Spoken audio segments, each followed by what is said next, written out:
नमस्कार फ्रेंड, कैसे हैं आप। आशा करती हूँ आप सभी लोग बढ़िया होंगे। नवरात्रि की बहुत बहुत शुभकामनाएं।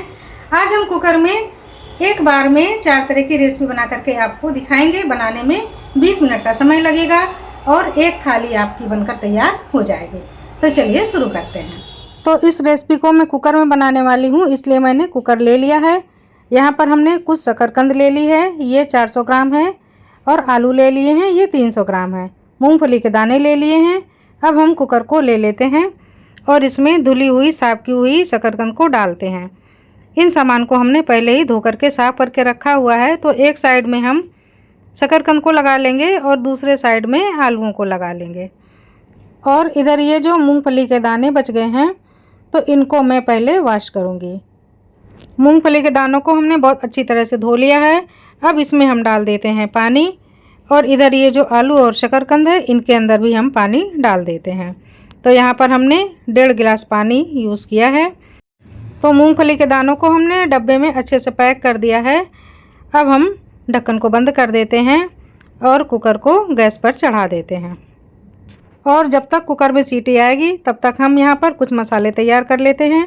तो यहाँ पर हमने धनिया को अच्छे से धो करके साफ़ कर लिया है, करी पत्ते को भी साफ़ कर लिया है और टुकड़े कर लिए हैं। हरी मिर्च के भी बारीक टुकड़े कर लिए हैं, अदरक को भी साफ़ कर लिया है। इधर हमारे कुकर में सीटी आनी शुरू हो गई है। 4 सीटी हमें कुकर में टोटल लेनी है। तो ये देखिए सीटी दनादन आ रही है। और इधर मैं थोड़े से ड्राई फ्रूट भी रेडी कर लेती हूँ। तो यहाँ पर हमने थोड़े से काजू बादाम ले लिए हैं और इनको बारीक कट कर लिया है। इन्हें भी साइड में रख देती हूँ। कुकर में ये 4थी सीटी आ गई है। तो अब मैं गैस को बंद कर देती हूँ। तो जब तक स्टीम नहीं निकलती तब तक मैं गैस पर छोड़ देती हूँ। उसके बाद मैं कुकर को नीचे उतार लेती हूँ और ये जो डब्बा है मूंगफली का, इसको सावधानी से निकालती हूँ, काफ़ी गर्म है।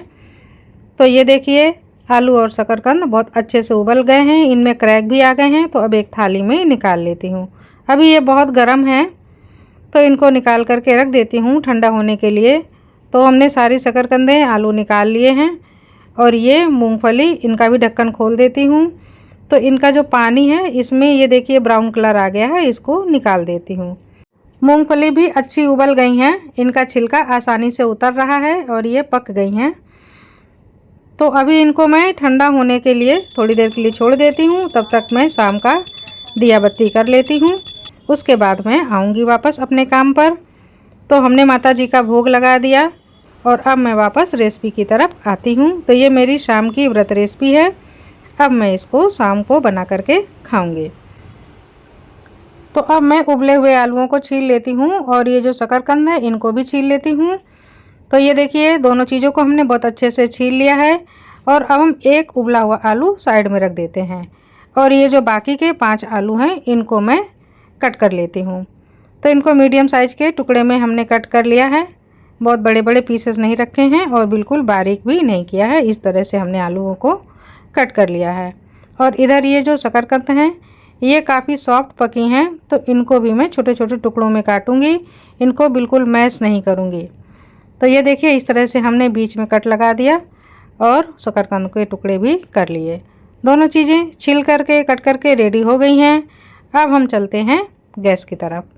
कढ़ाई चढ़ा देते हैं और 1 टेबल स्पून जितना देसी घी डाल देते हैं। तो घी पिघल गया है, इसी समय हम डाल देते हैं शकरकंद के टुकड़े और इनको बहुत अच्छे से भूनते हैं। तब तक भूनना है जब तक कि इनमें सौंधापन ना आने लगे, यानी कि एक भुनने की सुगंध ना आने लगे। तो फ्रेंड आज मैं बहुत कम तेल की रेसिपी आपको बना करके दिखा रही हूँ। इसको कभी भी खाया जा सकता है, ज़रूरी नहीं है कि व्रत में ही खाएँ। ये हल्की होती है, पौष्टिक होती है और स्वादिष्ट भी बहुत होती है। तो ये हम शकरकंद की खीर बना रहे हैं। हमने शकरकंद को बहुत अच्छी तरह से भून लिया है। अब इसका कलर भी थोड़ा सा गुलाबी हो गया है। इस समय हम डाल देते हैं दूध। तो दूध आप कोई भी डाल सकते हैं, नॉर्मल भी ले सकते हैं, अगर ठंडा है फ्रिज में तो भी चलेगा। तो यहाँ पर हमने आधा लीटर तक दूध डाल दिया है। बहुत अच्छे से हिला लेते हैं। शकरकंद में गाढ़ापन बहुत जल्दी आता है, तो हमें खीर को लगातार नीचे से चलाते रहना है। और इधर मैं इलायची के दानों को कूट करके तैयार कर लेती हूँ, इसको मैं बाद में खीर में डालूँगी। तो ये देखिए दूध पकने लगा है बहुत जल्दी, ये रेसिपी भी बनकर तैयार होने वाली है। तो अब मैं यहाँ पर डाल देती हूँ चीनी। चीनी थोड़ा सा कम ही डालें क्योंकि शकरकंद मीठी होती है और अगर आप ज़्यादा चीनी पसंद करते हैं तो ज़्यादा भी डाल सकते हैं। इस समय हम डाल देते हैं कटे हुए ड्राई फ्रूट। थोड़ा सा हिलाएंगे और 10 मिनट में ही ये खीर बनकर भी तैयार हो जाएगी। तो चीनी और ड्राई फ्रूट हमने डाल दिए हैं। अब हम यहाँ पर डालेंगे इलायची का पाउडर। तो जो इलायची का पाउडर हमने कूट करके दानों का रख लिया था, इसको डाल दिया। और अब हम खीर को अपनी मनपसंद कंसिस्टेंसी तक पकाएंगे। बहुत ज़्यादा भी नहीं पकाना है, ये बहुत जल्दी गाढ़ी हो जाएगी। तो ये देखिए गाढ़ापन आने लगा है खीर में, और जब ये ठंडी होगी तो और गाढ़ी हो जाएगी। हम यहीं पर गैस को बंद कर देते हैं। तो 10 मिनट के अंदर ही खीर बनकर के तैयार हो गई है। 10 मिनट भी टोटल टाइम नहीं लगा है। साइड में रख देते हैं और अब हम फिर से गैस को ऑन करते हैं और कढ़ाई को चढ़ा देते हैं। वापस कढ़ाई में डालते हैं 1 टेबल स्पून देसी घी। आधा चम्मच हमने जीरा डाल दिया है, और जैसे ही जीरा तड़कने लगेगा वैसे ही हम डाल देंगे हरी मिर्च और करी पत्ता। इनको भी थोड़ा सा भून लेंगे, और जैसे ही थोड़े से ये भुन जाएंगे वैसे ही हम डाल देंगे मूंगफली के दाने। तो इन दानों को हमने उबाल कर रखा हुआ था, इन्हें हम डाल देते हैं। हल्का सा चलाएंगे। बहुत थोड़ा सा अदरक को हमने कद्दूकस कर लिया है, इसका भी फ्लेवर बहुत बढ़िया आएगा, इसलिए हमने इसको डाल दिया। नमक डाल देते हैं स्वाद के अनुसार, और काली मिर्च का पाउडर डाल देते हैं बिल्कुल थोड़ा सा। अब थोड़ा सा मिक्स करते हुए भूनेंगे बिल्कुल 1 मिनट तक। उसके बाद हम डाल देंगे कद्दूकस किया हुआ सूखा नारियल। अगर ताज़ा नारियल है तो आप ताज़ा नारियल भी डाल सकते हैं।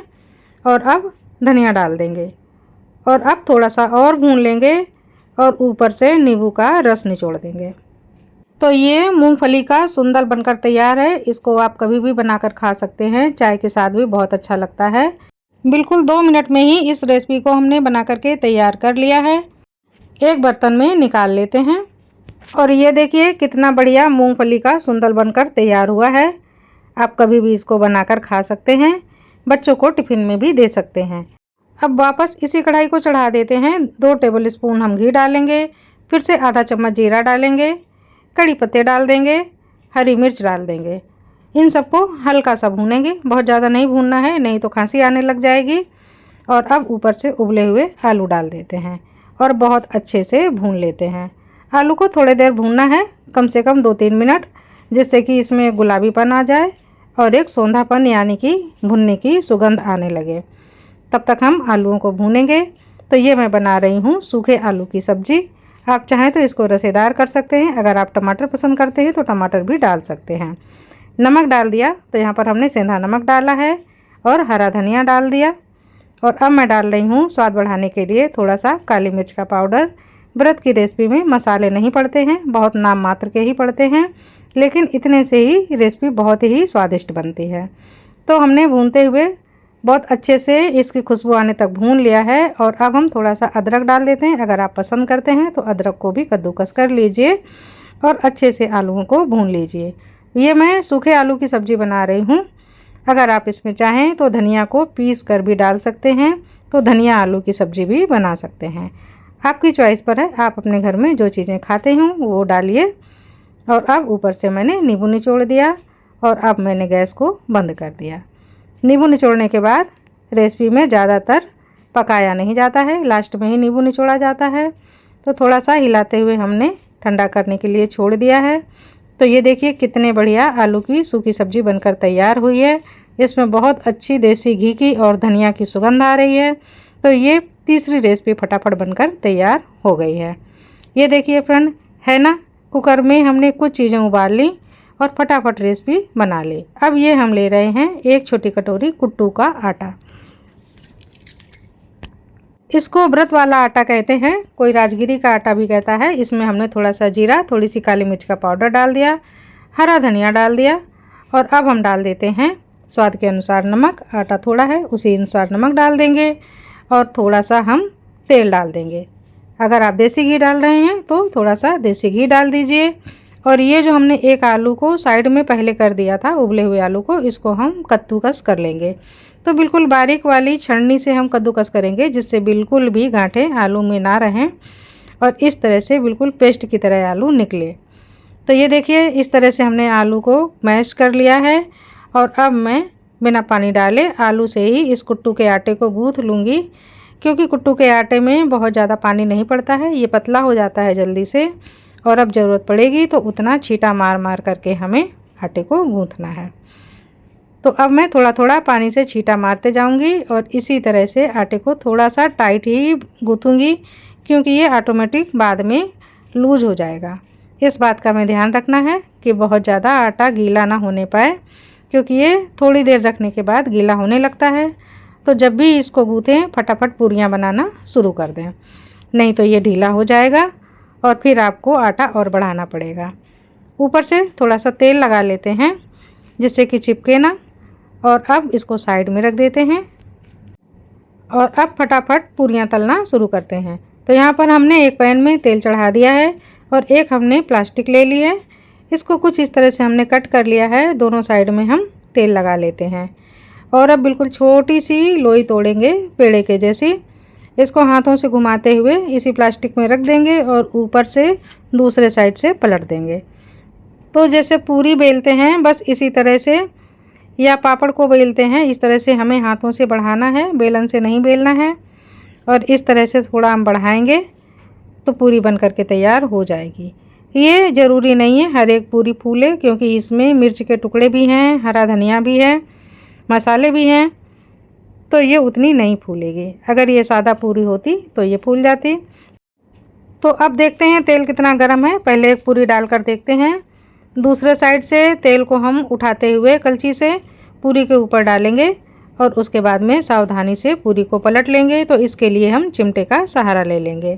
यहाँ पर मैं पैन में पूरियाँ तल रही हूँ, इसलिए ये इतनी फूल नहीं पाएंगी। मुझे अभी एहसास हुआ कि मुझे पूरियाँ कढ़ाई में तलनी चाहिए थी, लेकिन पैन में भी हालांकि बन जाएंगी। वैसे भी ये वाली पूरियाँ बहुत ज़्यादा फूलती नहीं है, कोई कोई फूल जाती है और कोई कोई नहीं भी फूलती है। तो ये कुट्टू की पूरी हैं, थोड़ा सा इनका आटा चिपचिपा होता है और थोड़ा संभाल कर भी बनाना पड़ता है। तो इस तरह से हमने पूरियाँ तल ली। ये देखिए गरम तेल को हमने ऊपर डाल दिया और दोनों तरफ से उलट कर पलट कर 2-3 बार अच्छे से सेंक लिया और पूरियाँ बन कर के तैयार हो गई हैं। सारी पूरियाँ बनाकर हमने तैयार कर ली हैं और ये देखिए इतनी पूरियाँ बन कर के तैयार हुई हैं। बहुत अच्छी पूरियाँ बनी हैं, इनका स्वाद बहुत ही गजब का होता है। फ्रेंड, अगर आप बनाएंगे तो कभी भी इस तरह से बनाइए, आपको बहुत ही टेस्टी लगेंगी। तो फ्रेंड, सारी रेसिपी बनकर के तैयार है। ये मूंगफली का सुंदल बनकर तैयार हो गया, ये सूखे आलू की सब्जी बनकर तैयार हो गई और ये देखिए शकरकंद की खीर बिल्कुल गाढ़ी मलाईदार परफेक्ट। और ये राजगिरी के आटे की पूरियाँ। तो पूरी रेसिपी बनकर बिल्कुल तैयार है। आप खीर को देख सकते हैं कितनी बढ़िया बनी है। तो चलिए मैं सर्व करके आपको थाली लगा करके दिखा देती हूँ। तो है ना फ्रेंड, एक बार कुकर चढ़ाओ और पूरी थाली बना करके तैयार कर लो। ये बहुत अच्छी ट्रिक है फटाफट व्रत की रेसिपी बनाने की। इस चटनी को हमने सुबह बना लिया था। इसमें हमने हरा धनिया, मूंगफली, मिर्च, काली मिर्च को पीस लिया था, नमक डाल दिया, नींबू डाल दिया और ये चटनी बन करके तैयार हो गई। तो ये देखिए आलू की सब्जी को भी मैं प्लेट में लगा देती हूँ। और अब ये मूंगफली के दाने का सुंदल, इसको भी रख देते हैं। बहुत ही टेस्टी लगता है खाने में, बहुत सिंपल है फ्रेंड, आप ज़रूर बनाइए। और अब मैं पूरियाँ रख देती हूँ राजगिरी की। और मन कर रहा है बिल्कुल अभी मैं खा लूँ, लेकिन अभी तो मैं नहीं खा पाऊँगी क्योंकि अभी मुझे बाबूजी को देना है, बाद में मैं खाऊँगी। तो ये देखिए कितनी बढ़िया खीर बन करके तैयार हुई है, बिल्कुल परफेक्ट है, ना ये गाढ़ी है ना ये पतली है।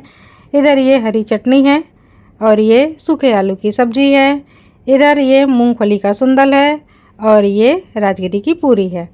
एक कुकर में इतनी सारी रेसिपी बनकर तैयार हो गई। बहुत ही सिंपल तरीके से बन गई, बिल्कुल मेहनत नहीं पड़ी।